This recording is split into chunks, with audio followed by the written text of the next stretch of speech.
Je viens d'avoir, mon passeport vient de revenir, sauf que ma rentrée, je suis en retard pour ma rentrée de janvier 2022 et j'ai demandé un report de session. Est-ce que je peux venir maintenant au Canada? Ma rentrée, c'était le 9 janvier. Nous sommes aujourd'hui le 28 janvier. Est-ce que je peux venir au Canada malgré que la rentrée est passée? Si tu es dans ce cas-là, tu ne sais pas si tu devrais venir ou pas, reste scotché juste après le générique. Je vais pouvoir te détailler ce qu'il faut faire.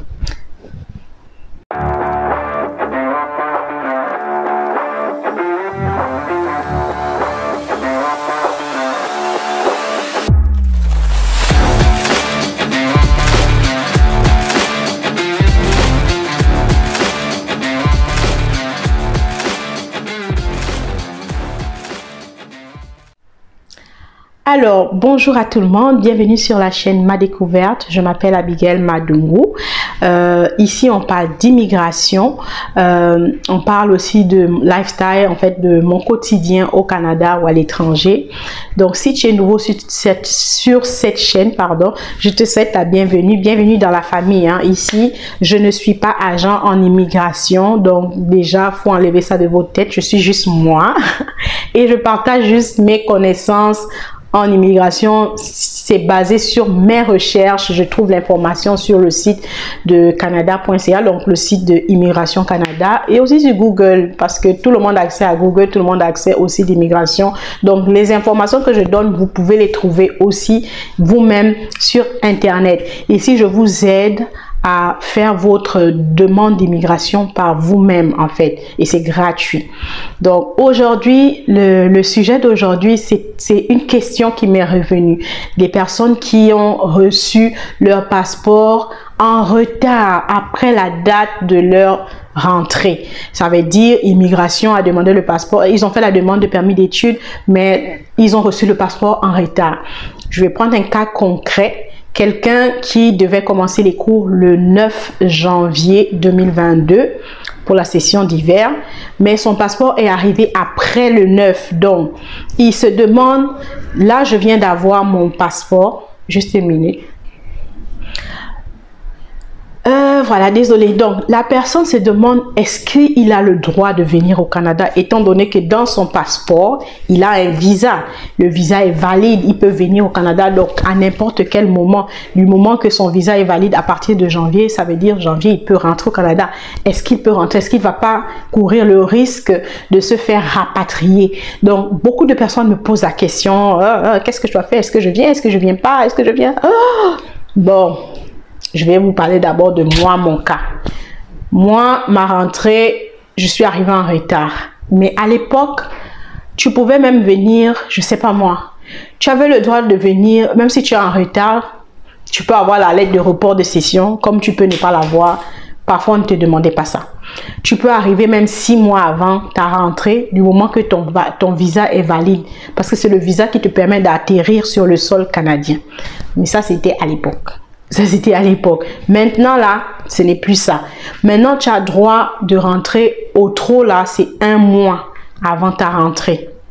Je ne sais pas pourquoi ils changent, pourquoi ils ne mettent pas ça. Pourquoi? Je ne sais pas. Bref, c'est 1 mois parce que sinon, tu cours le risque de te faire rapatrier. Donc, c'est maintenant à toi de prendre la décision. Est-ce que je prends le risque? Je pars quand même. Si tu es chanceux, tu vas rentrer. Si tu es malchanceux, eh ben, tu vas être rapatrié. Il y a le cas d'un étudiant qui devait commencer à Montréal, dans une école à Montréal, le 9, mais il est arrivé quand? Le 24 janvier, donc c'est récent.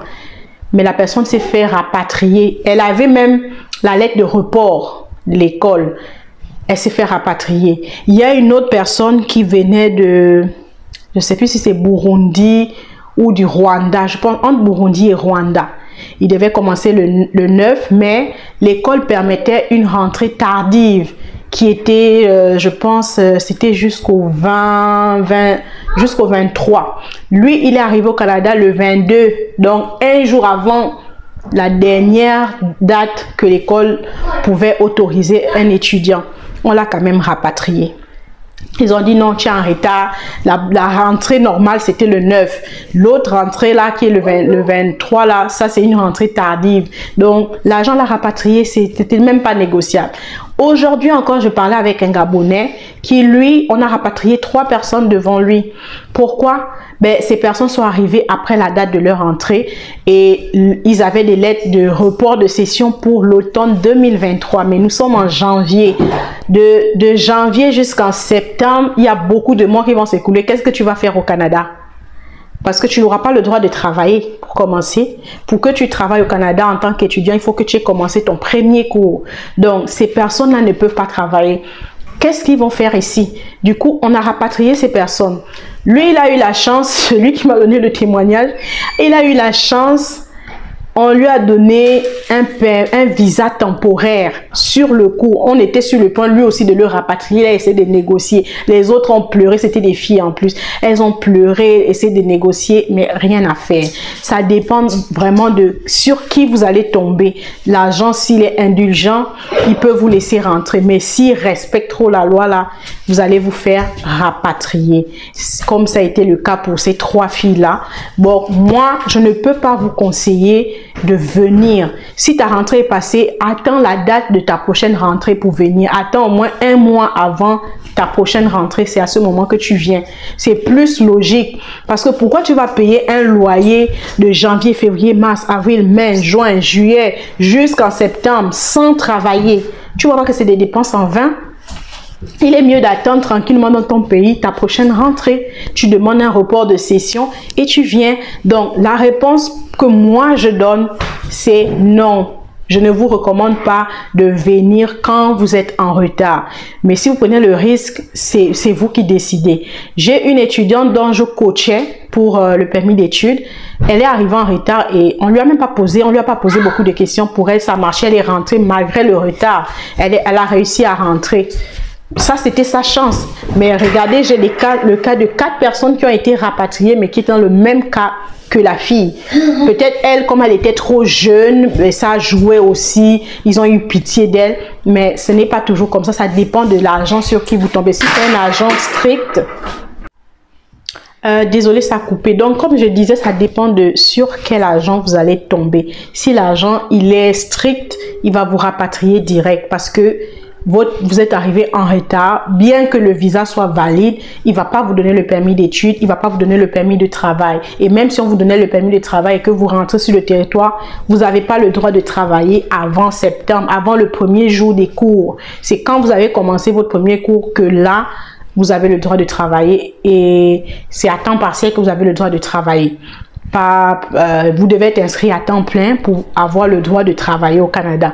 Donc, lui, par exemple, le gars qui est rentré, il a eu la chance, il a négocié, le monsieur a été gentil, l'agent a été gentil, l'agent lui a donné un visa temporaire là sur le coup. Donc, il est au Canada, mais il n'a pas le droit de travailler. Donc, il va rester là à ne rien faire à la maison jusqu'en septembre. Et en septembre, il va devoir aller reprendre son permis d'études parce qu'on ne lui a pas donné un permis d'études. Il a eu un visa visiteur. Il faudra qu'il retourne à l'aéroport en septembre pour demander le permis d'études à ce moment-là. Donc, moi, ma réponse, pour réitérer, la réponse c'est non. Si ta rentrée est passée, tu es en retard, même si tu as la lettre de report pour l'autre session, viens 1 mois avant ta session. Parce que ce n'est plus comme avant. Avant, tu pouvais venir, même si tu as raté la session, vu que tu as la lettre de report et ton visa est valide, tu peux rentrer. On va te donner ton permis d'études. Mais le problème ici se pose le fait que, je vais vous expliquer.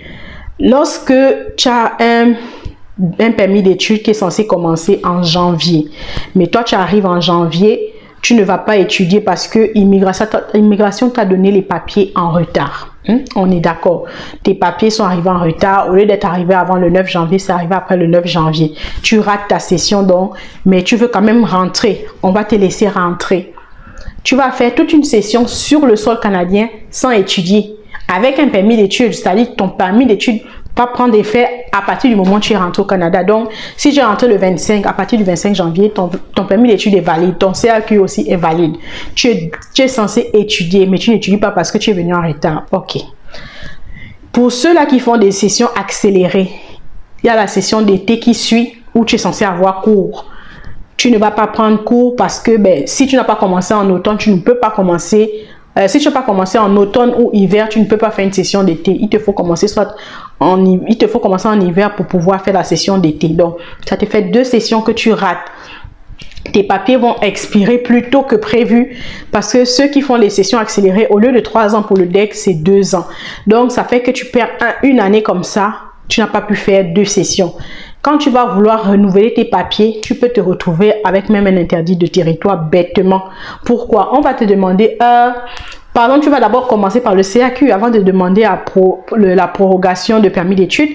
Tu vas demander un CAQ que tu veux prolonger ton CAQ parce que voilà, on va te demander que donne-nous la preuve que tu as étudié. Si tu veux renouveler ton CAQ, on va voir que tu étais censé commencer les cours en janvier, tu étais censé avoir une autre session en été, mais tu n'as rien de ça. On va te demander les bulletins. Comment tu vas expliquer pourquoi tu n'as pas étudié et tu étais sur le sol canadien?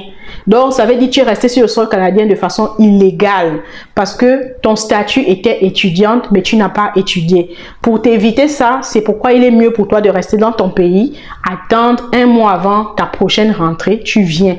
Au moins, tu n'es pas resté sur le sol canadien sans avoir étudié. Allez-y lire sur Google la loi de l'immigration et tout, vous allez trouver. Quand tu viens avec le statut d'étudiant, il faut que tu étudies. Si tu restes sur le sol canadien, si tu restes sans étudier, tu es déjà illégal sur le territoire. Et tu risques, le pourcentage de chances qu'on te donne un interdit de territoire, il est encore plus élevé. Donc, tu vas te retrouver avec un refus de CAQ, on te refuse le CAQ, donc tu ne peux pas renouveler le CAQ. Si tu n'as pas le CAQ, tu ne peux pas non plus renouveler ton permis d'études et tu dois quitter le territoire bêtement, alors que si tu étais resté chez toi tranquillement à attendre ta prochaine session de l'automne, vu que tu as reporté, tu n'aurais pas eu ce stress-là. Il y a quelqu'un qui m'a écrit récemment sur le compte Ma Découverte pour me demander, il me dit, il demande à renouveler son CAQ. Lui, il est venu pour les études, il a décidé de ne pas étudier. Pendant 2 sessions, je ne sais pas pour quelle raison, la personne n'a pas étudié. Il dit qu'il a repoussé sa session à plus tard parce qu'il voulait d'abord se reposer. Ok, je ne sais pas si c'est se reposer. Il ne m'a pas donné le motif pourquoi il n'a pas étudié. Et là, on lui demande, si tu veux renouveler ton CAQ, envoie-nous les bulletins qui prouvent que tes 2 premières sessions, tu les as faites. Si tu n'as pas fait ça, on ne peut pas t'accepter, tu auras un refus de CAQ. Vous voyez comment les gens se créent des problèmes bêtement. Ou d'autres qui viennent en tant qu'étudiants et puis décident que bon, au lieu que j'étudie, je vais d'abord mettre les études en stand-by, je vais plutôt travailler, économiser mon argent, comme ça, je vais retourner aux études l'année qui suit et payer. Mais tu vas quitter le Canada, mon frère. On va t'expulser. Parce que tu peux faire ça, ils t'attendent seulement au tournant. Tu peux jongler tant que tu n'as pas affaire à l'immigration, tant que tu n'as pas une demande à renouveler, jongle comme tu veux. Mais quand tes papiers vont expirer là, ils vont t'attraper. On monte, on descend, on va t'attraper. Donc, ça te sert à quoi de jouer au malo? Tu es venu pour une chose, tu décides de faire autre chose. Ça ne marche pas comme ça. Donc, c'était tout pour aujourd'hui. Je vais revenir sur ces détails-là lorsqu'on doit renouveler un CAQ. Qu'est-ce qu'il faut faire? Qu'on veut prolonger les choses à éviter. Je vais en parler sur d'autres vidéos. Et je vous dis merci d'avoir regardé cette vidéo. S'il vous plaît, partagez la vidéo sur Facebook. Partagez avec vos amis. Ça peut aider beaucoup de gens. J'espère que ça vous a éclairé. Puis on se dit à la prochaine.